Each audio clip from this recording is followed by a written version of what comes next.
Primero que todo, muchas gracias a todos por venir a esta nueva edición del coloquio del Departamento de Ingeniería Matemática.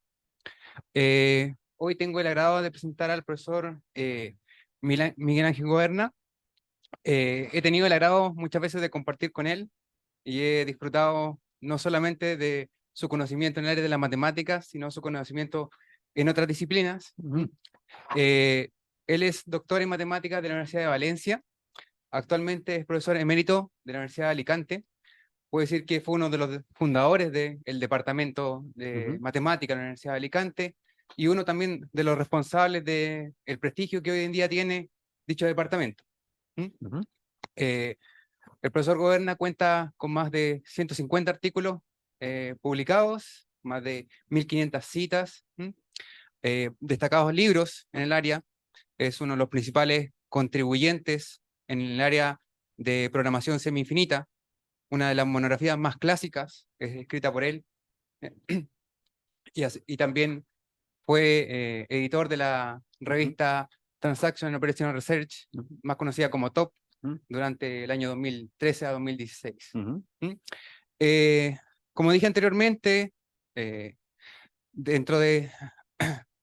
es importante destacar que no solamente es un importante matemático, sino también que tiene distintos aportes en otras áreas y otras disciplinas. Y en esta ocasión, él nos viene a presentar partes de su último libro, de una publicación, Matemática en Política y Gobernanza. Muchas gracias. Adelante, por favor. Muchas gracias, Pedro. Muchas gracias a todos ustedes por venir. Bien, voy a empezar hablando del origen del libro porque me parece que es el valor añadido a la lectura, lo que no se dice en el libro, lo previo.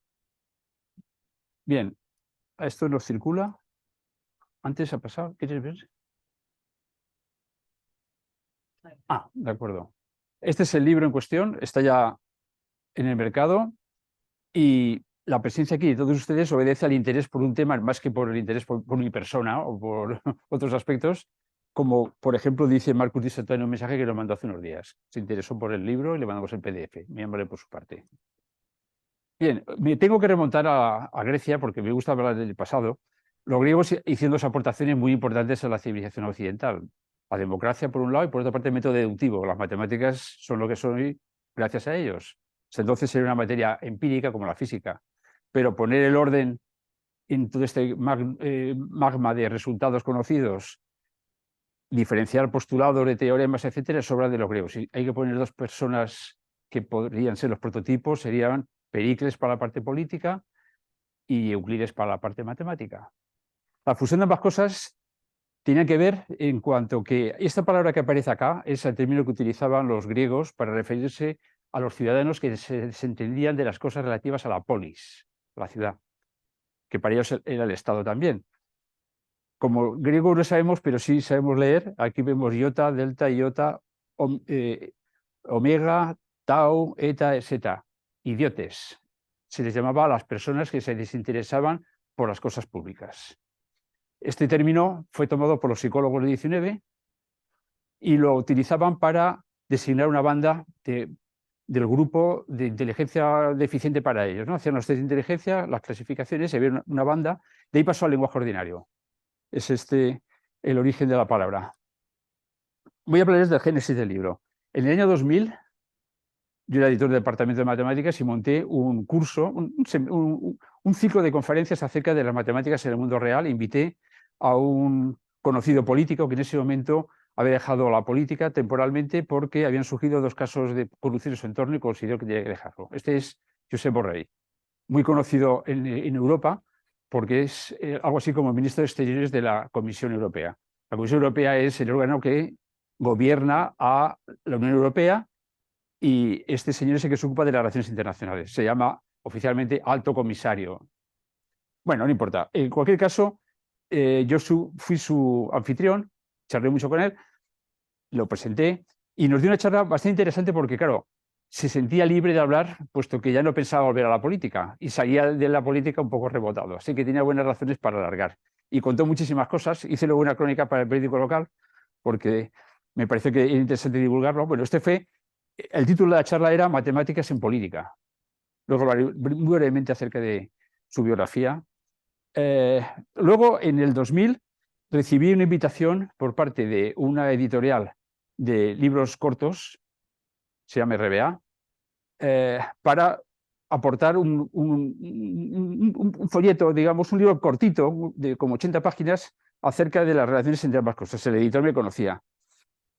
Firmamos incorporé al proyecto a Fran, el compañero de departamento que he mencionado de pasada, no aparece el nombre, pero lo pongo ahora aquí, Fran Aragón, que me complementaba porque es un experto numérico y así nos podíamos distraer en aquellas épocas de confinamiento. Este era un tema que nos interesaba a los dos. Empezamos a hacerlo, pero llegamos a desacuerdos con la empresa porque lo que hacía era lo siguiente: firmabas un contrato confidencial y no decían cosas tales como que tu nombre no iba a aparecer en el título del libro, ni en la contraportada, ni solamente con el ISBN aparecería. Luego se dejaba en el derecho a cambiar el texto, etcétera, etcétera. Unas condiciones que me parecieron espantosas. Y entonces lo que hicimos fue montar una campaña para que nos liberaran del compromiso. Publicamos en El País, ya sabes que suelo hacerlo cuando me enfado, un artículo cuyo título era algo así como divulgar en negro en el sentido de ghostwriters, ¿no? Se trabaja en negro porque lo que tú haces te lo pueden cambiar, trocear, etcétera, etcétera, a cambio de un dinero, pero no es una cosa que compense. Y tratamos de montar una revuelta de los autores de esta revista, de esta editorial. Solo conseguimos embarcar en la revuelta a la mitad, pero la empresa consideró que éramos peligrosos y rescindimos el contrato de mutuo acuerdo. Valió la pena el esfuerzo porque pudimos liberarnos de esto y poder hacer un libro como nos daba la gana, que este era el objetivo. Bueno, las características del libro es que es bastante original en cuanto al contenido. Hay cosas parciales escritas, por supuesto, de libros acerca, por ejemplo, de aplicaciones de juegos, aplicaciones en el ámbito de cómo pactar grupos de poder, etcétera, ese tipo de cosas. Dejamos muchos textos que lo digan los protagonistas, no los interpretamos y dejamos frases textuales, por aquello de que sean ellos los que cuenten las cosas como las piensan. Ilustraciones con casos reales, en algunos casos con datos simulados, pero la mayor parte son casos reales, y un caso real que es hilo conductor del libro. Bueno, estas son las características. El libro consta de 6 capítulos. Los 4 primeros se basan en las experiencias de 4 matemáticos que fueron ministros. Luego viene un quinto capítulo acerca de cosas recientes, porque esta gente generalmente ya está jubilada y no han visto los cambios que se han producido con la llegada de nuevas tecnologías y lo que eso podía aportar para bien y para mal. Entonces, un capítulo que no tiene que ver con lo que ellos nos contaron, pero lo otro sí que está basado en lo que ellos consideraban que se utilizaba en su época o ellos mismos tuvieron experiencias. Luego terminamos con el capítulo 6 acerca de, por así decirlo, el recíproco, cómo las decisiones políticas han afectado a las matemáticas, tanto a la investigación como a su docencia. Voy a utilizar 2 códigos de colores, en rojo para las herramientas matemáticas. No voy a hablar, aquí son matemáticos la gran mayoría y no da tiempo para contar nada, así que me limitaré a decir tal cosa, tal capítulo se utiliza en esto. Y esta parte segunda va en azul. También utilizo el azul para subrayar ciertas frases que me gustaría que retuvieran, porque no habrá tiempo de leerlo todo con mucho detalle. Bien, vamos a empezar pues con las herramientas favoritas de estos 4 ministros que voy a presentarles aquí. Identificamos 25 ministros que eran matemáticos de cierto nivel, es decir, doctores, claro, cuando son desde 1900. Luego hay varios más que tienen maestrías y han ocupado puestos relevantes. Bueno, han de ser ministros o primeros ministros o presidentes de países o cosas por el estilo, jefes de Estado. Hay 5, que es mucho, rumanos, 3 alemanes, 2 franceses, pero son nada más y nada menos que Borel y PNB, que no son cualquier cosa, y otros 2 portugueses, ningún español. Realmente 25 son muy pocos. O sea que los matemáticos o se han desinteresado por la política o no les han dejado meter baza, no sé. Pero en cualquier caso, esto es lo que hay. Puede que haya algún caso que se nos haya escapado, ¿eh? Hemos sido bastante exhaustivos, hemos tratado de ser exhaustivos, pero bueno, no puedo garantizar que no haya alguno que hubiéramos debido incorporar. Bien, conocemos opiniones de dos de esta gente, dos de estas personas, a través de sendos libros, que los mencionaré acto seguido, y de otros dos porque nos han escrito sus experiencias a petición nuestra. Detalle por su parte, sobre todo en el caso de que no los conocíamos. Bien, vamos a pasar revista a las personas que nos han ayudado. Johanna Banca era esposa de un colega, Gerd Banca, que no sé si lo conocisteis en un congreso multiobjetivo. Él venía de ecuaciones diferenciales, de PDS, y se movió a multiobjetivo, y es el que dirigió las tesis de Radubot y de Soringrad. O sea, una persona, yo lo conocí en Mongolia en un congreso, nos hicimos amigos, y su mujer entonces, yo sabía que era también matemática y que estaba de presidenta de una comunidad autónoma, diríamos, en España, un land, en su caso. Pero al poco le incorporó Merkel a su gobierno. Bueno, en realidad estuvo en 3 gobiernos consecutivos, siempre de ministra de Educación y Ciencia. Aquí tenemos a Borrell, esa persona que les mencionaba, con la presidenta de la Comunidad Europea, Ursula von der Leyen. Este Borrell, su currículum, en realidad, él lo que hizo fue ingeniería aeronáutica durante los cursos escolares, economía en verano, porque en septiembre había exámenes, entonces había convocatoria especial, ahora ya no, eso desapareció, pero cada año hacía un curso de cada carrera. Luego fue a Stanford a hacer un máster de optimización, su tutor fue Danzig, pero el que más impresión le causó fue Luenberger, que tampoco son gente de segunda fila precisamente.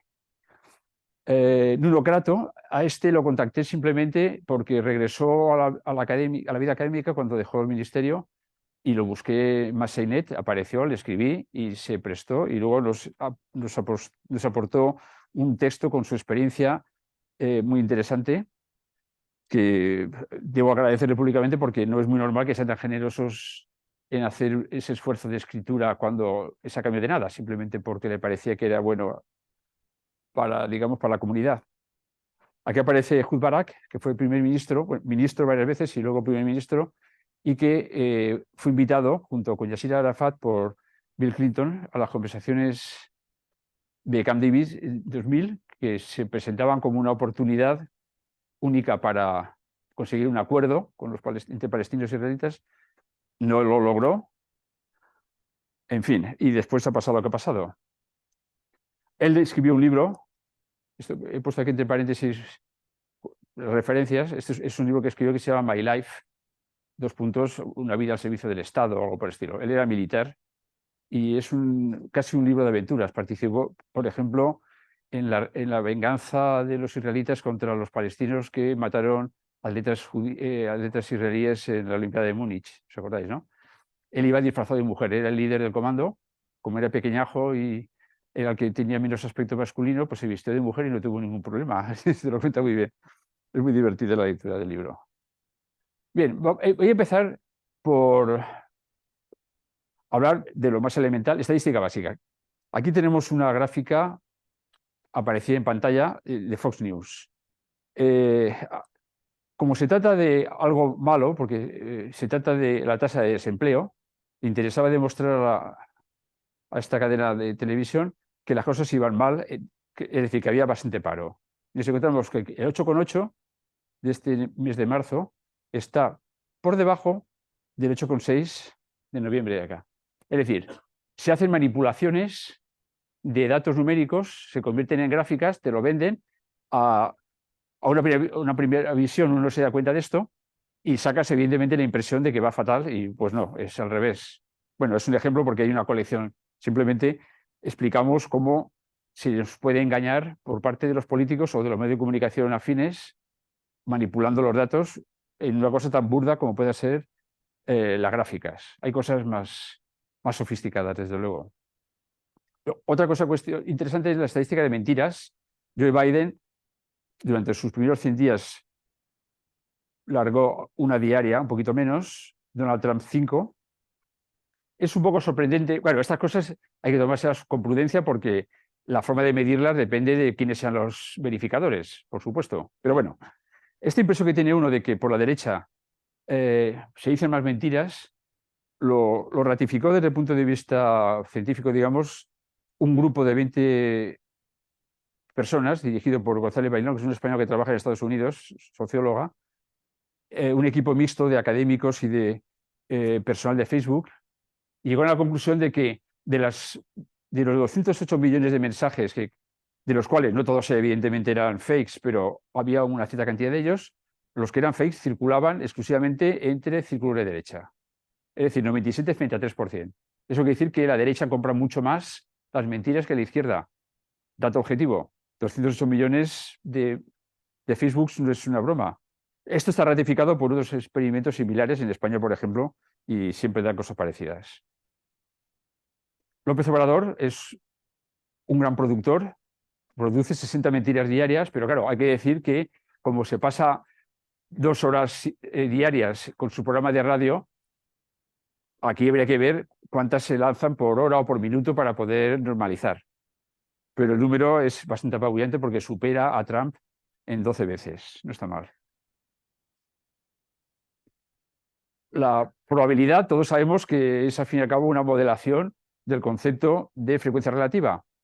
Cuando estamos en el terreno de la seguridad nuclear, es un ejemplo interesante este, ocurre que hay ya mucha experiencia porque hay, cuando esto se escribió, es un informe de Greenpeace, 400 centrales nucleares funcionando, ahora serán más, por supuesto, muchas de ellas funcionando muchos años, y entonces se encontraron con que la frecuencia relativa de accidentes graves era 25 veces la cota superior establecida por las administraciones nacionales e internacionales como tope de riesgo para las centrales nucleares. O sea, hablo del riesgo de fusión del núcleo. Es decir, que no es consistente el dato frecuencialista, el dato experimental, con el requerimiento de seguridad de los organismos reguladores. ¿Qué significa esto? Que bajan el listón cuando juzgan los proyectos, dan por bueno los argumentos de los ingenieros y realmente el riesgo es 25 veces superior, que no es poca cosa. Aunque sea de Greenpeace, me consta que los ingenieros nucleares lo creen, es decir, que son datos que han comprobado, nadie lo ha desmentido. Es preocupante que se puedan introducir estas falacias y que los organismos reguladores bajen el listón más allá de lo razonable, ¿no? Porque puede haber algún dato que esté sorprendente y tal y cual, algún fenómeno raro, algún cisne negro, pero esto es muy raro. Vamos con interpretación de datos usando regresión lineal. Este dato aparecía en un artículo de Nuno Crato. Tiene artículos sobre la educación a nivel internacional. Aquí, por ejemplo, se ocupó de lo siguiente. En Orcis aparece la inversión por alumno en miles de dólares en el año 2015. En ordenadas aparecen resultados en ciencias de las pruebas PISA. Imagino que van rápidamente buscando Chile, ¿dónde está? Normal. ¿Está aquí? Aquí. O sea, en este momento, en aquel momento, estaba por debajo de este nivel, en el cual, a partir de ahí, a partir de este nivel, prácticamente no hay dependencia de los resultados educativos respecto de la inversión. ¿De acuerdo? Por ejemplo, Singapur funciona muy bien. Las razones para ello pues, son de otra índole, seguramente, porque el hecho allí es que, por ejemplo, los estudiantes de secundaria, cuando acaban las clases en el colegio, van a una academia particular para prepararse, porque están luchando por entrar en una universidad de primer orden internacional. Eso no pertenece al gasto oficial, pero siempre hay alguna causa para estas anomalías, ¿no? Este es un outlier, claro. España es más o menos lo que le corresponde, Portugal, también estamos aquí. Bien, estas conclusiones las utilizó en su favor Nuno Crato. Nuno Crato llegó al gobierno de Portugal justo cuando empezaba la crisis económica. A Portugal la tuvo controlada la Unión Europea, le pusieron los hombres de negro que controlaban y exigieron recortes. Año, yo recordaréis, 2011, 12, por ahí. Entonces él dijo lo siguiente: bueno, si esto es lo que ocurre, Portugal anda por acá, para mejorar el rendimiento del sistema educativo, la cuestión no es el dinero, básicamente. De hecho, le quitaron presupuesto, le quitaron una cantidad bastante importante, 1.000 millones de euros de momento para Portugal era un dinero. Hay una cuestión de tipo o de currículum o bien organizativa. Entonces planteó hacer una reforma que la hizo y fue un éxito, que consistía básicamente en simplificar el currículum, quitando materias superfluas, centrándose por tanto en matemáticas y lengua, que es lo de siempre, digamos, el trivium y el quadrivium. Lo otro, dejándoles un espacio, pero menor del que tenían en ese momento, porque había mucha dispersión. Y luego, desde el punto de vista organizativo de los centros, les dio cierta autonomía para que dijeran qué querían hacer con sus alumnos, si querían enseñar proyectos, hacerlo por proyectos o hacerlo por un método constructivo, como sea. Pero claro, el problema que se planteaba aquí era cómo asignar profesores a estos centros que fueran adecuados para desarrollar el proyecto. Eso no lo podía hacer libremente porque existía una normativa muy estricta, imagino que, bueno, imagino no, lo cuenta él, que los sindicatos estaban detrás de ella, que era privilegiar la antigüedad. Cada uno pide un centro y de acuerdo con su antigüedad se lo dan al más antiguo que lo pide, con independencia de la necesidad del centro o de su perfil. Modificar eso no era tarea fácil y es lo que cuenta de su experiencia. No diré cómo, porque me llevaría demasiado tiempo. Pero fue un éxito porque puso a Portugal por encima de la media europea por primera vez y lo hizo a pesar de que le recortaron el presupuesto. Es decir, que es importante interpretar los datos, cosa que procuran ignorar. De hecho, hay países como, por ejemplo, China que no está, Argentina que no está. O sea, Argentina sí que está, no, me parece que no. O sea, no es exhaustiva, ¿no? Porque estos datos lo aportan voluntariamente. Las pruebas PISA sí se sabe, pero las CISA no se sabe. Entonces, bueno, pues no están todos los países que podrían estar. Todos los de la OCDE no están, pero bueno, es voluntario el participar en esto. Bueno, lo que involucraba esto era, de alguna manera, por la parte de los docentes, hacerles una evaluación. O sea, si por ejemplo pensamos en términos de países, cuando se habla del bienestar de un país, ¿en qué consiste? Bueno, tiene que ser pocos analfabetos, una baja tasa de mortalidad, etcétera, etcétera, muchas variables, y a partir de ellas hay que hacer un solo índice. Estos son los índices compuestos, de lo que está hablando, ¿no? Entonces, tiene que hacer índices, en este caso, para los profesores, de tal manera que la adecuación a los centros fuera consecuencia de datos también de antigüedad, pero también meter en consideración el valor del índice este. ¿Cómo hacerlo? Normalizarlo, etcétera. Y respetando la legislación portuguesa, que era muy restrictiva al respecto. Una tarea de orfebrería bastante importante. Ehud Barak hizo su máster también en California, en Palo Alto, en un grupo dedicado a videojuegos, donde estaba en particular Amos Tversky, que debió ser el premio Nobel de Economía porque falleció antes de hora y su compañero fue premiado con el Nobel y se quedó fuera por morirse antes de tiempo. Bueno, el caso es que tenía la esperanza, en esa época era bastante común, de que la disuasión permitiría llegar a acuerdos, porque si sabes que vas a perder una guerra no te metes en ella. Eso sería lo razonable. Él trató, pensando en esto, de aprender para luego aplicarlo. Es lo que hizo en el 2000.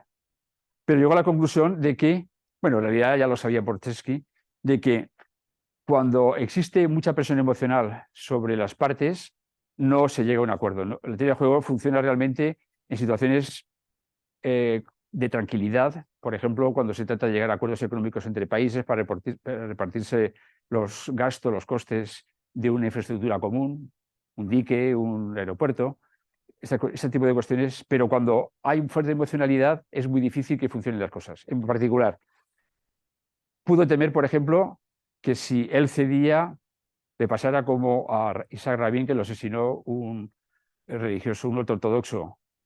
Yasser Arafat también temería que lo fuera a asesinar un palestino extremista. Es decir, hay, aparte de lo que ellos pensaran, también las presiones externas que actúan, ¿no? Se confiesa en su libro decepcionado porque no consiguió un acuerdo de paz, pese que lo intentó y había estudiado a propósito, dedicó a ello un año. Fracasó, como digo ahí en azul, en su principal reto político, quizás una misión imposible, conseguir un acuerdo de paz duradero. Bueno, ahora estamos sufriendo las consecuencias de ese fracaso. No es que fuera culpa suya, desde luego. Desde luego, teoría de juegos no es que no se utilice en política, por supuesto, por ejemplo, para evaluar el poder de los grupos, para llegar a acuerdos parlamentarios, se utiliza. Pero siempre hay que tener presente que en situaciones de alta emocionalidad es muy difícil que los agentes actúen con racionalidad. Esa hipótesis que es la básica para poder funcionar. Pasamos ahora a poliedros, con un caso de epidemiología surgido antes de que se conociera la existencia de microorganismos. Eso precisamente ocurrió por ahí, en esta época, a mitad del siglo pasado. No todavía en 1854, cuando se produjo un episodio de cólera, no se sabía el origen. En aquella época se hablaba de vapores mefíticos y cosas por el estilo. Bueno, el caso es que lo que hizo este doctor Snow fue dibujar sobre el plano de Soho los pozos que aparecen en puntos negros, aquí aparece uno, aquí otro aquí. Las barritas son fallecidos en las viviendas de los números de las calles que aparecen aquí, etcétera, etcétera. Lo que hizo fue trazar la mediatriz de este segmento y ver que había en cada parte de muertos y tal, y de esa consecuencia, claro, esto cuando se trata de varios pozos, pues da lugar a una partición del plano, un puzzle, digamos. O sea, poliedros cuya unión es todo el plano y cuyos interiores no intersectan. Bueno, pues esto es lo que se llama un diagrama de Voronoi. Y la política sanitaria que adoptó Londres fue que donde surgieran en aquellos poliedros correspondientes a los pozos, donde surgieran cada fallecimientos, clausurarlos. Esto se utiliza actualmente en muy diversas circunstancias, por ejemplo, para diseñar líneas de metro o para asignar puntos de servicio a los ciudadanos. Aquí tenemos un caso. Esto es la ciudad de Sevilla. En cada centro, estos puntos negros de aquí son monumentos. Lo que el poliedro centrado en estos puntos es correspondiente. Aquí, estos puntos de aquí son los que están más próximos de este que de cualquier otro punto. De tal manera que si se desea construir un metro y se desea que no tiemblen los cimientos, habrá que moverse sobre las aristas, que son los puntos más alejados de los adyacentes. El diseño del metro que unía Triana con Santa Justa es el que aparece aquí y está formado por este tipo de una poligonal de aristas de los poliedros o celdas de Voronoi. Suavizados, claro está, porque si no van a descarrilar, pero bueno, digamos que este es el modelo. Y este es el plano de Río de Janeiro. Los numeritos corresponden a los puntos en los que están los hospitales y simplemente lo que hace esto es asignar a cada ciudadano el punto de servicio, el hospital más cercano a él. Son cosas de rutina que se utilizan muy frecuentemente. La matemática detrás es bastante elemental, es geometría analítica. Claro, para pequeños planos se puede hacer incluso a mano, pero cuando ya la cosa se hace de tamaño mayor, pues ya no tanto. Todo el mundo, creo, conoce el modelo insumo-producto. Bueno, estamos en la crisis de Wall Street del 29, una crisis de sobreproducción. Se trataba de reactivar la economía que se había paralizado porque se produjo ese ciclo infernal de que hay excedentes en la producción, la gente deja de comprar, se pierde el empleo y esa espiral no se para, ¿no? Entonces, para salir de ahí, aplicó Roosevelt una política keynesiana de inyectar dinero en la economía, fijando demandas crecientes de tal manera que evolucionara la economía en el sentido de crecimiento. Vamos a suponer que hubiera en sectores productivos, vamos a llamarle industrias. Si, por ejemplo, pensamos en la industria del carbón, parte de la producción del carbón se dedica a producir carbón, porque las minas tienen pequeños ferrocarriles que circulan, ¿de acuerdo? Otra parte para producir acero, etcétera, etcétera. Los cocientes son los sub-IJ, cocientes tecnológicos, que varían en el tiempo. Entonces, la planificación de la producción se hace resolviendo muy rápido, porque la mayor parte de la audiencia conoce este tema perfectamente. Tiene que resolver este sistema, un sistema de n ecuaciones lineales con n incógnitas, un sistema de los que nos gustan. En la parte de la derecha aparecen las demandas que se ponen para el siguiente ejercicio económico. Aquí aparecen las constantes estas, que son los coeficientes tecnológicos, qué parte de la producción de carbón ha sido consumido por la propia industria del carbón, sería la 1,1 si el sector primero fuera el carbón, etcétera. Características de este sistema, bueno, no es un sistema cualquiera. En la diagonal tenemos elementos no negativos y en el resto de la matriz, el resto de elementos del sistema, los coeficientes son no positivos. Aquí estos son números también positivos. Bien, uno, como es un sistema n por n, puede tratar de resolverlo y luego comprobar que se cumplen las condiciones de signo, que es lo que hace falta para que realmente se pueda planificar, porque si nos dice que tenemos que producir una cantidad negativa de carbón, pues estamos fastidiados. Esperamos que salga, al resolver el sistema, que salgan cantidades positivas. Bueno, pues esto es lo que propuso Leontief, es lo que llevó a cabo Roosevelt en el 33. Bueno, este año es interesante porque ahora contaré por qué motivo. Leontief construyó tablas para 46 sectores. ¿Y cómo intentó abordar el problema desde el punto de vista numérico? Pues lo que se sabía en aquel momento. Regla de Kramer. No había mucho más para resolver el sistema de ecuación. Bueno, reducción de Gauss, por supuesto, pero eso no se puede hacer. Y la regla de Kramer. Estuvo trabajando a ver si conseguía avanzar en ello y no. Estuvo luchando, en sus palabras. Para poder resolver sistemas de 10 por 10, nada más, tuvo que agregar, por supuesto, de 4 en 4, de 5 en 5 los sectores para que el sistema fuera manejable, y aún así tuvo que recurrir a calculadoras mecánicas que estaban basadas generalmente físicamente en telares modificados para que le hicieran las operaciones de modo ad hoc. Y esto lo hizo un señor del MIT, John Wilbur, para hacer solo sistema 10 por 10. Claro, aquí había dos cuestiones importantes. Estamos en el 33, pongamos. ¿Qué cosas? Pues una parte numérica, cómo resolver un sistema grande, y para ellos grande era 10 por 10, no es mucho. Y en segundo lugar, si se podía asegurar a priori que la solución del sistema tuviera resultados en el cono positivo, que fueran números no negativos, los XY que fueran no negativos. Las dos condiciones se fueron cumpliendo. En la parte numérica, por esta época, en los años 30, es cuando surgen los algoritmos, por ejemplo, de proyecciones. Primero en el 33, von Neumann para un sistema 2x2 nada más, en el que hace ver que la velocidad de convergencia depende de los ángulos entre las rectas. Y en el 37, quiero recordar, un polaco, Kaczmarek, no sé cómo se pronuncia Kaczmarek, o algo así, un nombre raro, del grupo de Banach, propuso la extensión para cualesquiera sistemas de cualquier número de ecuaciones, proyecciones sucesivas. Es decir, hay un cambio de paradigma desde el punto de vista numérico, porque ya no se trata de jugar con los determinantes, sino pasar a otra cosa, las proyecciones. O concebir el problema de resolver un sistema como buscar la intersección de un conjunto, una familia de conjuntos cerrados convexos, en este caso rectas. Y eso mismo luego, posteriormente, se cambiaría en las rectas por semiespacios. Y entonces se trata de ir proyectando para acercarse al punto que tienen en común, a los puntos que te puedan tener en común, a base de proyecciones alternadas. Bueno, actualmente, desde luego, se resuelven sistemas de tamaño 500, que son los que son preceptivos en la Unión Europea. Se ha dividido la economía en alrededor de 500 sectores y se resuelven sin ninguna dificultad.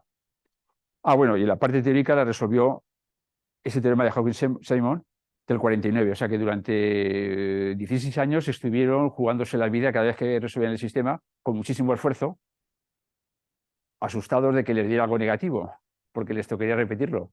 Bueno, en el 49 desapareció la pesadilla y pudieron seguir adelante. Es interesante este tipo de detalles en el libro porque ayudan a comprender que las matemáticas a veces se desarrollan por necesidades, otras veces aporta a priori la herramienta que va a ser utilizada por uno antes de saber que se pudiera utilizar. Ambas cosas ocurren. Esta es una buena ilustración. En los problemas de transporte todo el mundo los conoce. Este es un problema sencillísimo. Por ejemplo, se trataría de llevar cantidades que están en dos fuentes, cantidades 4 y 2, a tres destinos que cuadren, que las sumas sean las mismas, y se puede hacer a mano cuando es pequeñito, pero cuando el problema es grande, el asunto se complica.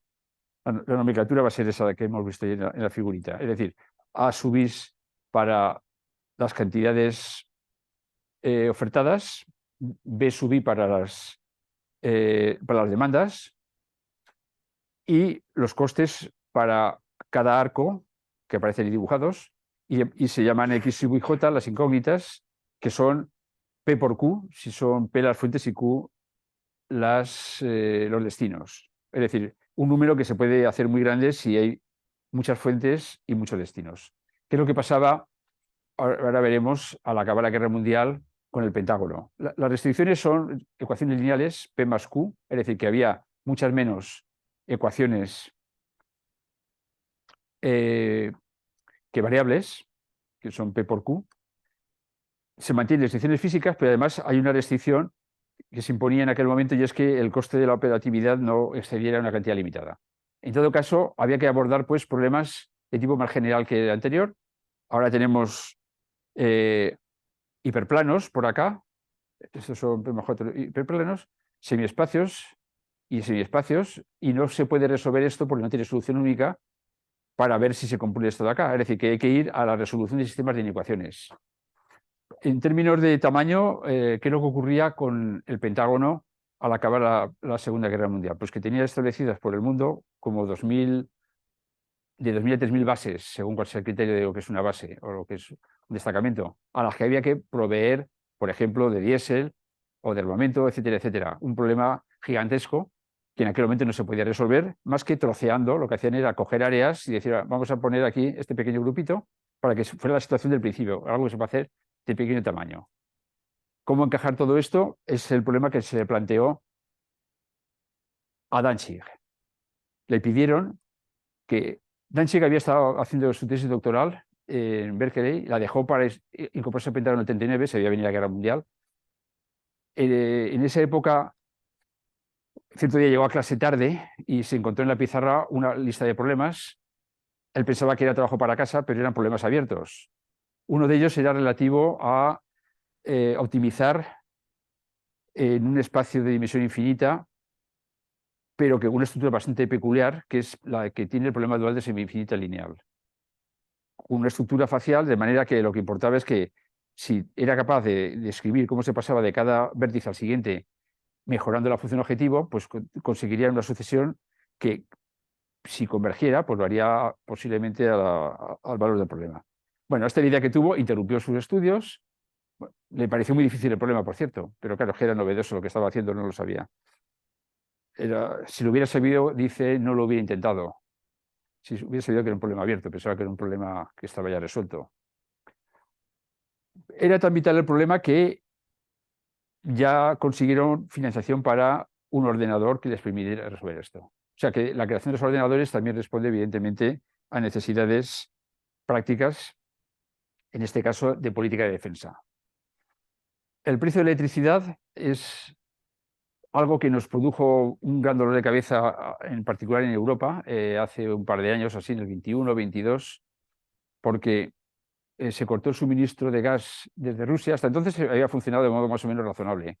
Pero de repente nos encontramos con una situación en la cual el gas era carísimo y cuando había que recurrir a centrales de ciclo combinado que se basan en el gas, entraba en danza una energía que era de alto coste y como el modelo a costes marginales lo que propugna es que se debe pagar todo al precio del último ingrediente que se ha asumido, que es el más caro.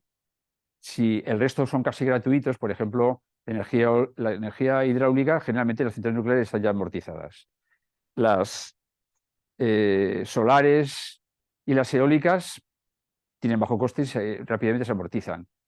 Las nucleares tienen un coste, pongamos por caso, de 30 euros el megavatio, pero de repente entraba el gas y pegaba un salto a 500, incluso a 1.000 euros, y ese precio es el que se hacía pagar por cada megavatio de producción que fuera gratuito. Los datos que dan las centrales nucleares, por ejemplo, siempre dicen que es negativo porque quieren entrar sí o sí, no pueden apagar. Una nuclear no se puede apagar. De modo que para entrar tienen que ofertarle a precio. No se sabe, por tanto, cuánto cuesta, pero puedes tener una idea, más o menos podría ser de ese orden. Claro, el modelo se fue a pique y la teoría que se hizo para justificar este modelo estaba basada, bueno, multiplicadores de Lagrange, lo pongo así porque a los ingenieros no les suena mucho Carlos Contacter, pero bueno, multiplicadores o variables duales. Es decir, que de alguna manera se está pagando lo que al resolver un problema de optimización te salen como multiplicadores asociados a las restricciones, en este caso a los ingredientes que entran en danza. Bueno, el caso es que comentamos esto y El caso español era bastante peculiar porque España y Portugal forman una isla energética en el sentido de que solo intercambian el 2% de su energía con los países vecinos. De tal manera que ahí las consecuencias de cualquier cosa hay más inestabilidad, por así decirlo. En Europa el gran problema fue el corte de suministro de gas desde Rusia. Primero porque se voló el gasoducto, el nuevo gasoducto. Luego, por motivos políticos, como represalia ante el ataque a Ucrania. El caso es que hubo escasez. Afortunadamente llegó la oleada de gas procedente del fracking norteamericano y eso bajó los precios y ahora la cosa se ha suavizado, ya no, y este problema desapareció, pero era un problema bastante acuciante en el 21 y 22. Y lo que decía la ministra de Energía, que va a sustituir, me parece, a Borrell en la comisión, no en la cartera de Asuntos Exteriores, sino en una de energía o bien de medio ambiente, es que hay que buscar un modelo que tenga en cuenta también los costes medios. No puede ser solo que sean costes marginales. Eso es un tema, desde luego, que da lugar a mucha controversia. Vamos a hablar un poquito de la Big Data en la política de la gobernanza.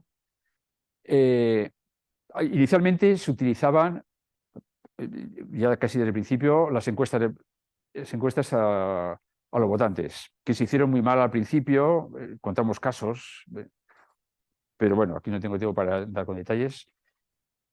Ya cuando empezó el siglo XX se utilizaron tecnologías de gestión de proyectos, el PERT, o sea, se concebía una campaña electoral con un proyecto y, por tanto, se podían utilizar las mismas técnicas que para cualquier tipo de proyectos, la construcción de un dique o un ferrocarril, no importa. Obama ya incorporó en 2012 un equipo de analistas de datos. Empieza a cambiar un poco las cosas. Es este periodo a partir de aquí que nuestros políticos no tuvieron en cuenta cuando hablaban de qué cosas se utilizaban. Veamos ahora, en la política sanitaria tuvo importancia la separación en conjuntos finitos. El típico problema de clasificar a las mujeres que tienen un tumor como que padecen un cáncer o no. Esto lo abordó Mangasarian. Este fue el gran modelizador en el terreno este de la eh,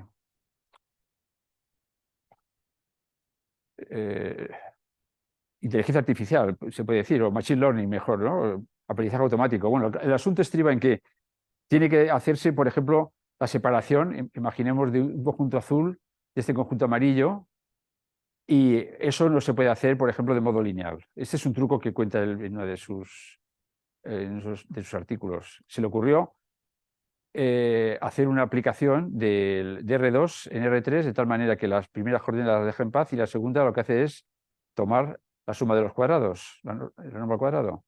Y esto se convierte en esto. Aquí hay un plano horizontal que separan los puntos azules, que son las imágenes de los azules, de los puntos amarillos. Y con eso tiene la separación lograda con un truco de inyección en un espacio de dimensión superior. Toda esa tecnología de trucos es lo que constituye la base del Machine Learning. Este es un ejemplo tradicional en el que intervino Mangasarian, aunque el trabajo lo publicó un venezolano llamado Fung, o sea, que sea de origen chino. Los artículos federalistas son una colección de artículos que pretendían animar a los neoyorquinos a apoyar la Constitución americana. De algunos artículos se sabía quién era el autor, aunque firmaban conjuntamente con Publius, se sabía que la mayor parte, porque algunos se sabía de cuáles eran los autores de Hamilton, Madison y Jay, pero estos pocos.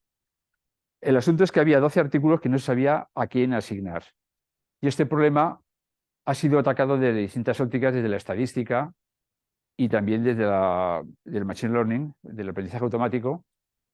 Para ello, lo que hicieron fue completar los artículos de la colección con otros de fuera, de tal manera que tenían 50 artículos de Madison y 56 de Hamilton, o sea, 106 sería el conjunto de aprendizaje, y luego están he dicho 12, 14 artículos federalistas. Aquí hay una contradicción, he puesto 14 y 12. Me parece que son 12, no sé, lo comprobaré, eso voy a cambiarlo. Bueno, en todo caso, el asunto consistía en encontrar una función afín que tome valores positivos sobre los artículos de uno y negativos sobre los del otro, de tal manera que tengamos la suerte de que toda esta clase de anónimos caigan en un lado del hiperplano separador. Este es el objetivo del artículo. Y esto lo hicieron usando estos datos, que son 70 palabras muy comunes. O sea, a cada artículo le asociaron un vector de 70 componentes, que son frecuencias relativas con las que aparecían estas palabras tan elementales, porque son adverbios, artículos, cosas muy elementales, verbos auxiliares. Y encontraron que les convenía utilizar esas tres, el to, upon and would. Este es el hiperplano, esto sería la representación del conjunto h de x igual 0. Quedaban los artículos en verde, 12, definitivamente, olvidado el 14, 12. Los verdes quedaban del lado del hiperplano donde están todos los artículos de Madison y por tanto la autoría era indiscutible. Claro, esto se puede aplicar no solo para este contexto, que no es realmente política, sino es teoría política o algo por el estilo, pero bueno, es un buen ejemplo para ilustrar. La lingüística forense hace lo mismo con textos cualesquiera y lo que hace es asignarles autoría. Tienes que tener información sobre los candidatos posibles. Un caso importante fue este. Había una serie de fakes introducidos bajo el seudónimo de Quanon, y no se sabía quién era el autor. Bueno, pues se encontró de modo indiscutible que habían sido inicialmente escritos por un informático y periodista sudafricano, Paul Forber, hasta cierto año, y que luego a partir lo reemplaza Ron Watkins. Se puede saber todo usando los textos. Los textos nos delatan, y no por el uso de palabras raras, sino simplemente por qué porcentajes utilizamos de artículos o de verbos, etcétera, etcétera. Esto es importante desde el punto de vista de aclarar quiénes son los que introducen los bulos.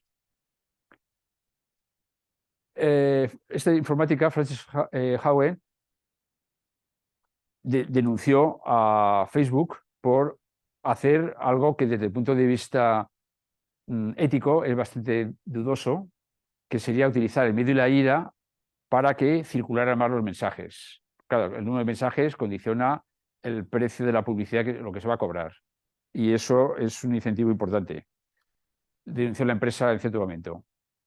En el caso, hasta aquí, es lo que se puede hacer con palabras sueltas, pero también se puede trabajar con frases. Para este salto se hace usando redes neuronales que, de modo muy simplificado, consiste en lo siguiente. H sigue denotando como antes una función afín. H se compone entonces con una función de activación, que es una función acotada. Como podéis ver aquí están las gráficas de dos funciones de activación. La sigmoide, que es la azul, cuyo valor varía de 0 a 1, de modo que sus valores se pueden interpretar como probabilidades, y la tangente hiperbólica, que va de menos 1 a 1, si se le suma la unidad y se divide por 2, también va de 0 a 1. Estas son, lo que se reemplaza, por tanto, son las funciones afines H por funciones compuestas de H con A. Y en danza lo que entra en juego es básicamente la regla de la cadena para funciones compuestas. Porque, claro, tienen que aplicar métodos de gradiente, y entonces esa es la técnica que requiere. Bien, para resumir, un equipo de investigación de la Universidad de Maryland identificó en 2014 las posiciones políticas del político estadounidense mediante redes neuronales. Se ocuparon de cadenas, o sea, de frases, de tres. Esto, como lo pongo en castellano, ellos ponían 4, yo aquí pongo 3 o 4 porque algunas se quedan más cortas. Bueno, las que permiten detectar a los conservadores son estas frases: idiotas liberales de nacimiento, interferencia del gobierno federal, Dios da libertad y respetar la libertad individual. Esas eran las frases que permitían la clasificación. Y para los liberales hablan de ricos y pobres, las trabajadoras jóvenes, grupos de interés corporativo y los inmigrantes pobres. Estas eran las frases que permitían las identificaciones. Todo esto sirve para clasificar, segmentar de modo muy fino el mercado, para lanzar mensajes dirigidos casi personalmente a los gustos de cada cual. Y si en el programa de un partido aparecen cosas que no le conviene decir porque esta persona se va a sentir ofendida o puede que vaya al contrario, pues le mandan solo aquello que les conviene. Mensajes dirigidos ad hoc para la audiencia. Esta frase de Christopher Wiley también es bastante interesante. Este trabajó para Cambridge Analytica, que estuvo envuelta en un caso, como recordaréis, de robo de datos sin permiso. Entonces, decía este hombre, si empezamos a distorsionar la aparición de los votantes y su consentimiento, estamos violando su autonomía. Y luego dice finalmente, he creado un arma de guerra psicológica para el asesor de Trump, Steve Bannon. No sabía para qué servía mi descubrimiento y lamento profundamente lo que hice.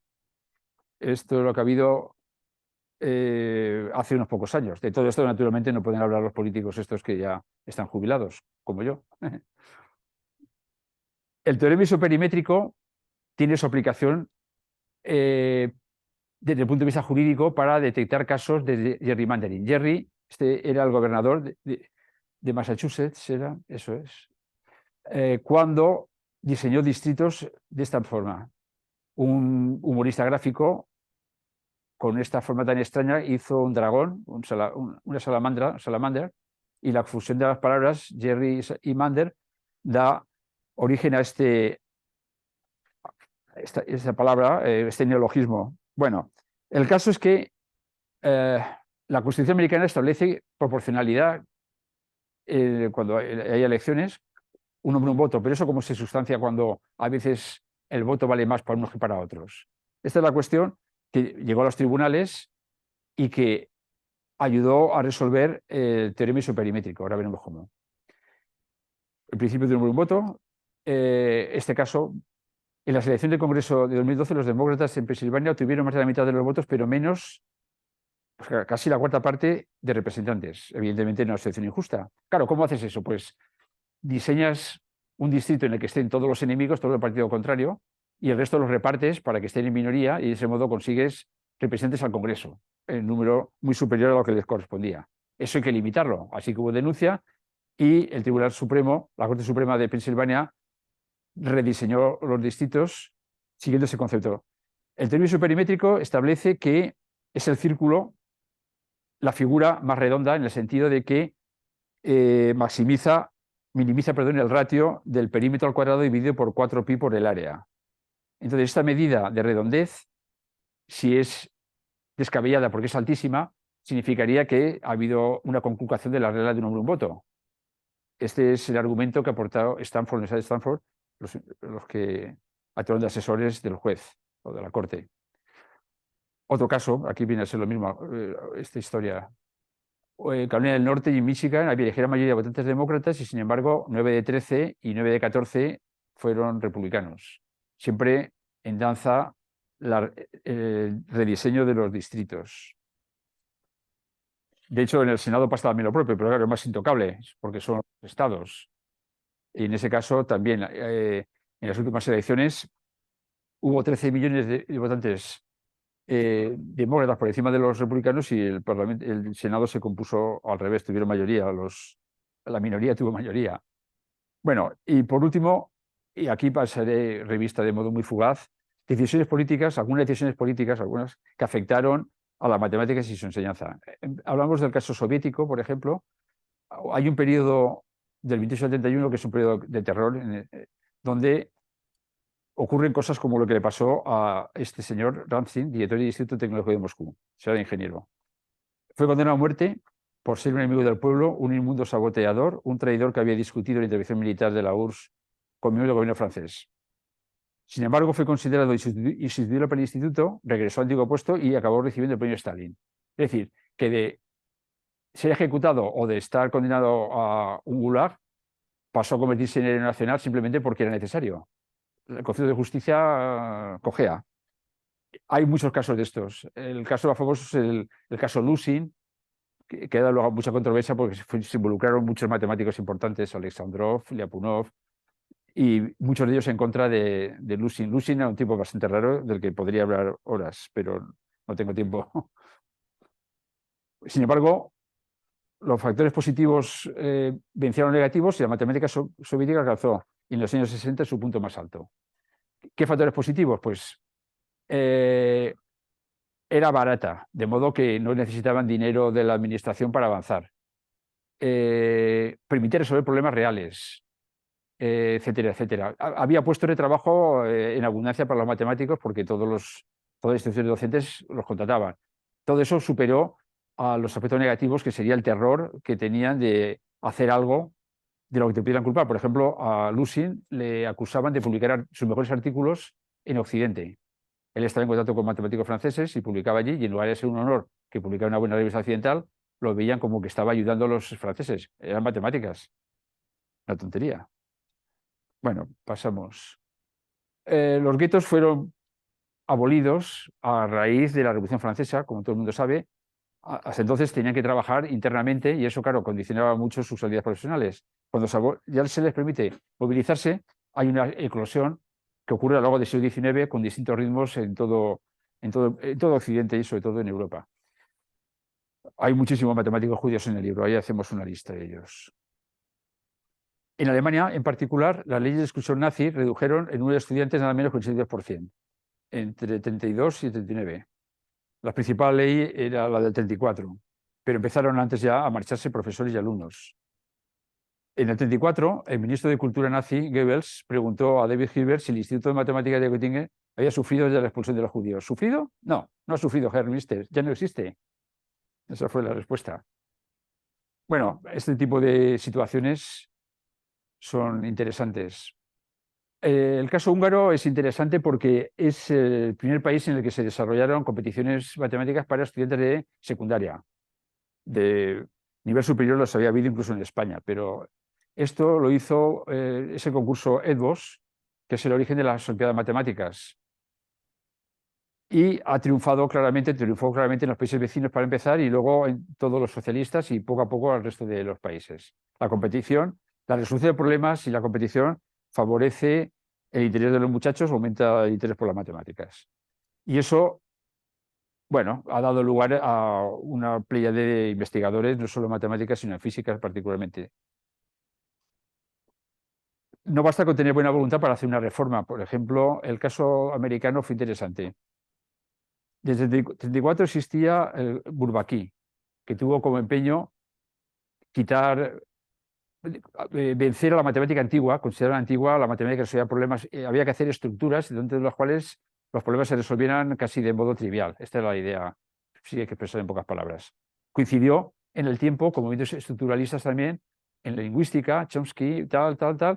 El caso es que pensaron en Estados Unidos que el fracaso comparativo con los rusos estaba en que estaba desenfocada la enseñanza de las matemáticas y apostaron por el estructuralismo. Y vino todo aquello de hacer desaparecer la geometría y hacer que los niños, también ayudó Piaget desde el punto de vista de la psicología evolutiva, haciendo público que había conseguido comprobar que los estudiantes de 11 años eran capaces de tener el concepto de grupo. Pero bueno, ¿para qué el grupo si no sé qué hacer con ello?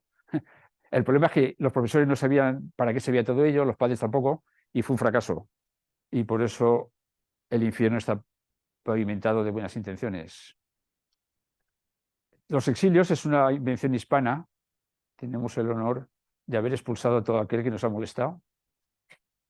Primero los judíos, luego los musulmanes, luego los liberales y por último los republicanos, con resultados letales para la ciencia española, como es natural, y para las colonias también, porque vamos a la par, ¿no? En Argentina ocurrió también. Pedro se ha puesto de pie porque le dije que cuando me tuviera aquí que me lo dijera levantándose. En Argentina se fueron la mitad, 1 millón de ciudadanos, muchos de ellos gente muy conocida, matemáticos incluidos, y perdieron, como España también, capital humano en cantidad. El caso de China también, ahora acabo enseguida. El caso de China es interesante porque hubo una guerra protagonizada por los nacionalistas que practicaban artes marciales, que los occidentales le llamaban boxeadores, boxers. La perdieron los chinos porque el rival era muy superior, eran 8 contra 1, y les impusieron sanciones muy fuertes. A raíz de ahí, Estados Unidos, para compensar, creó un programa de becas que aprovecharon, tenían la condición de que regresaran a su país de origen. Y así se desarrolló la matemática china y la cosa fue muy bien hasta que llegó la Revolución Cultural, con una catástrofe que por fortuna solo duró 10 años y que por tanto se pudieron recuperar. Pero hubo, según valoraciones, entre 3 millones y 20 millones de ejecutados. Claro, depende qué llama de ejecutados, si el hambre cuenta o no cuenta, ¿no? Pero bueno, luego se reconstituyó y desde luego, aunque el propósito norteamericano era benévolo y también de buscar la extensión hacia el exterior de una buena imagen, el resultado fue que crearon un competidor ahora en el terreno de la inteligencia artificial, pero las cosas son como son. Bueno, ¿y qué más puedo contaros? Pues que Mustafa Kemal Atatürk escribió el primer libro de texto de matemáticas a la manera occidental, eso no es sabido ni siquiera por muchos turcos. La discriminación racial, aquí hay una frase graciosa, el psicólogo de la estación de Elis, donde desembarcaban los inmigrantes, calculó, estimó que el 83% de los judíos y el 80% de los húngaros que intentaban ingresar eran débiles mentales. Es todo un éxito. Bueno, y ahora, como podéis imaginar, discriminación racial, tal. Y bueno, os invito a leerlo. Por lo menos Leifer, que es el presidente de SIAM, dice que le gusta bastante la discusión esta sobre los discriminados. Y nada más, las referencias. Y ya está. Gracias por la atención.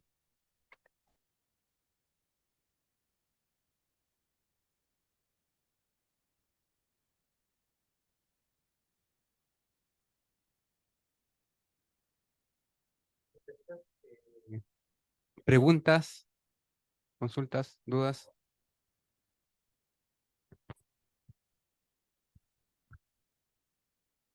Puede ser una pregunta de opinión, pero quizá, ¿cuál es el rol que tienen los departamentos de matemática en las universidades respecto a la gobernanza de los gobiernos o nuestro gobierno?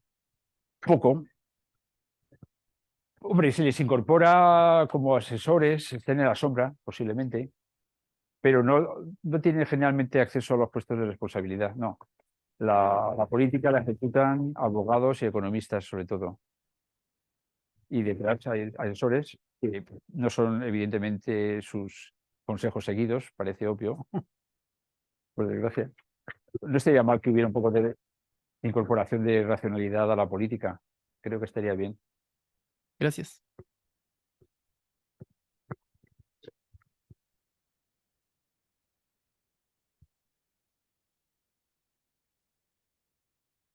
Gracias, muy buena charla. Yo quería preguntarte si en la búsqueda de las personas no hablaron con Cedric Villani, ahora que él ¿Con es quién? ¿Con quién? con Cedric Villani, ahora que es Sí, político. pero Ángel no era ministro. Ah, ya. Ok, Le hemos mandado un mensajito para ver si quiere expresar ahora su opinión. ya. Ahora empezará, cuando salga el libro, empezará a haber opiniones, no sé si buenas o malas, pero y supongo que Cedric querrá decir alguna cosa. Sí, claro, somos conscientes. No, hay mucho matemático en los parlamentos, eso sí, pero y también alcaldes hay una buena cantidad. Nos hemos limitado a un número razonable, 25 ministros y quizás 5 o 6 más con maestrías y bien cualificados, pues está bien, para tener la opinión de los que han utilizado las matemáticas. Como el caso, el más claro de Nuno Crato, este lo hizo él personalmente, quizás porque estaba gobernando en un país pequeño y se involucró en esta cuestión de satisfacer a los sindicatos, hacer su modelo realizable. Eso es raro, que lo hagan, pero Bonet también lo hizo. Se sentaba con los técnicos, discutía con los políticos de las comunidades autónomas y con eso, por ejemplo, hicieron repartos de los ingresos fiscales entre comunidades que fueron aceptados por todos. O sea, objetivando se puede llegar a acuerdos.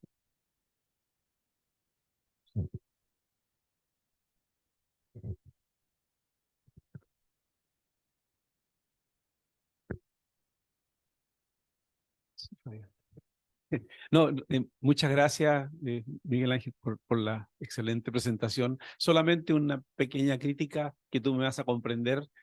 No has mencionado a Dijkstra y yo quisiera que en el libro lo encontrara por lo que significa cuando tomamos el teléfono y sabemos cómo llegar. Vale. Lo demás, muy bien, muchas gracias.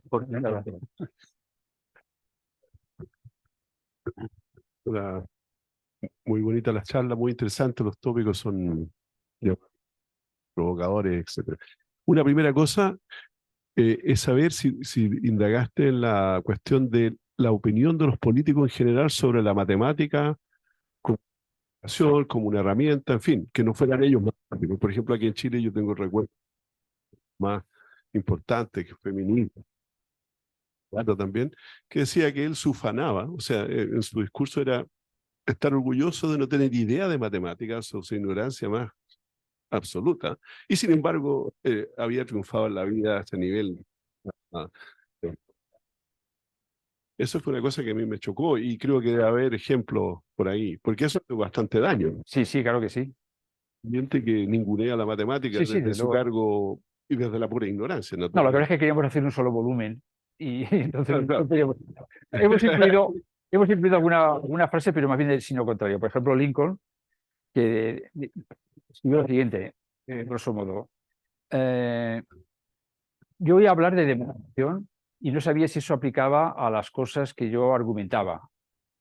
Para saberlo, me fui a los elementos de Euclides y regresó a la casa de los padres para editarse, se lo estudió y dijo, hombre, ya entiendo qué diferencia hay entre una cosa que parece y otra cosa que ya está demostrada, ya lo sé. Bueno, y continúa con esto, es decir, ponemos bien las partes positivas que las negativas, porque quizás las negativas obligaría a hacer una serie de 10 volúmenes, por lo menos.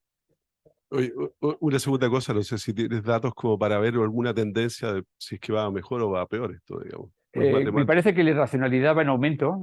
Los matemáticos en política.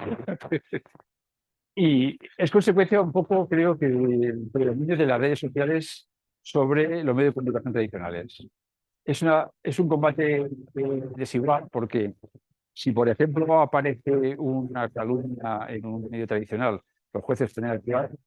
En el caso de redes sociales, las calumnias y las falsedades quedan impunes porque no se casan con nadie. Dicen, bueno, eso es libertad de opinión, eso lo dice este señor, yo no me caso con él.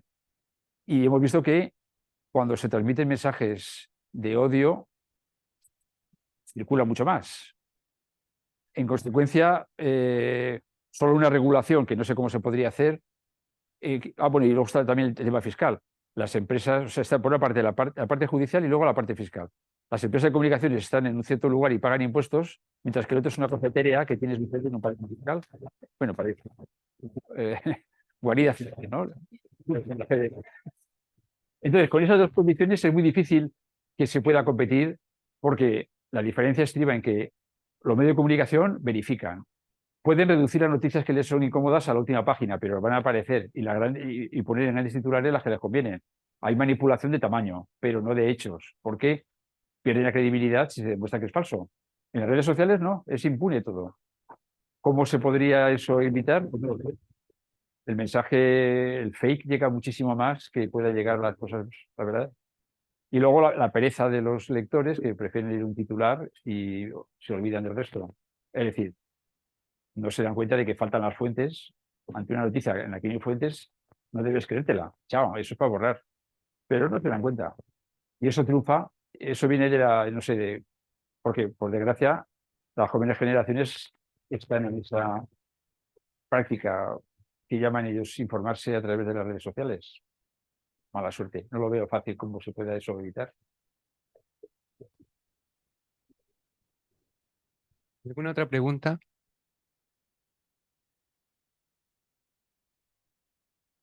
Bueno, quizás mi pregunta se salga un poco como de esto, eh, porque me voy a ir como quizás un poco un poco tocando filosofía. Pero quería saber como su opinión con respecto a cuál cree que usted es la importancia o si debería ser como obligatorio tener gente que esté correctamente formada en matemática dentro de los puestos de gobiernos de los países. Como usted partió hablando como precisamente de los griegos, me recordó mucho como a lo que propone Platón en la República sobre qué requisitos debe tener un gobernante para llegar a ser un filósofo rey.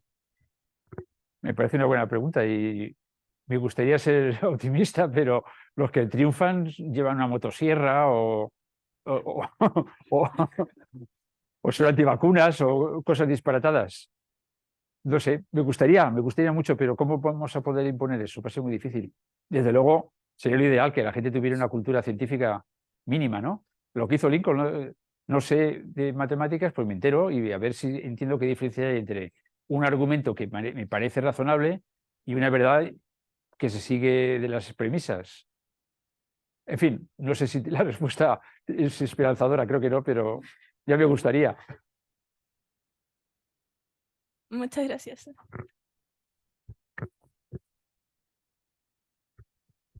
Hola, una pregunta, pero es a propósito de la pregunta que acaban de hacer. Y no es para Miguel, sino para la audiencia, que hay muchos jóvenes matemáticos. Y es un poco al revés. ¿Qué dice la nueva generación de matemáticos con respecto a como sus responsabilidades civiles de acercar las matemáticas a los que hacen política?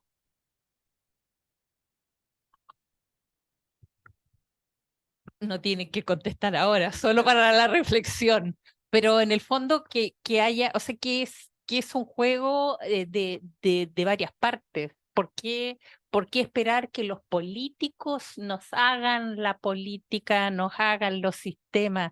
¿Y qué hacemos nosotros para eso? ¿Dónde está la sensibilidad de cada uno de nosotros para aportar, no sé, yo desde mi área, ustedes de matemática? Bueno, yo, como sabes, he practicado de periodista aficionado y cuando algo me ha parecido mal, durante una época, ¿no? Porque luego no tengo tiempo para todo. Pero durante al menos 10 años en el país sacaba articulitos criticando decisiones políticas que me parecían aberrantes y explicando por qué. Eso se puede hacer. Y si te dan cancha y te permiten publicarlo, eso vale la pena intentarlo. Luego te satisface, sí. Animo a la audiencia a que se animen a hacerlo. Cartas al director, buscar su periodista amigo para que se lo meta en su artículo, en una revista o donde sea, ¿no? Todos tenemos una parte de responsabilidad que está bien que la asumamos. Damos gracias nuevamente al profesor Coberna.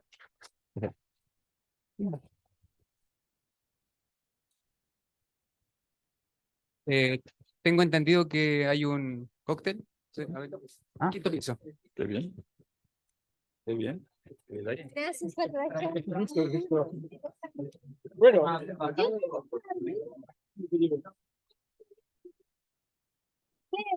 ¿cómo sería? ¿Qué te refieres? El título. Ah, sí. Porque gobierno Claro. como su... Como el apellido. No, aquí el título de la charla, aprovecharos.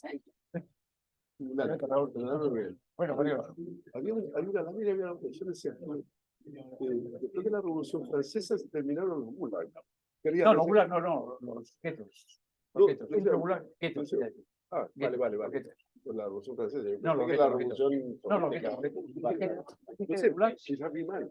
No sé, Bueno, no importa. ya, El guetos, título guetos. Era guetos. el título que ponía era, creo, Guetos. cuando los judíos se fueron saliendo de los guetos. ¿No? Por eso. Ah, vale, gracias. Hay casos interesantes. No, pero bueno, ya. Bueno, el caso es que ahora espero que haya una reacción, que haya más gente que se apunte a este tema. Y que... Como los likes que te llegan ahí. Bueno, todavía acaba de empezar. No me importa, no estoy en redes sociales, además. Me van a insultar y todo, imagino. Porque las redes sociales son así. Pero no me importa. Una buena noticia es que tu libro aquí en la universidad se baja. Sí, gratis. en las universidades normales se baja. No, pero por eso. Sí, supongo que pagará, pero no sé. Hombre, ocurre lo siguiente.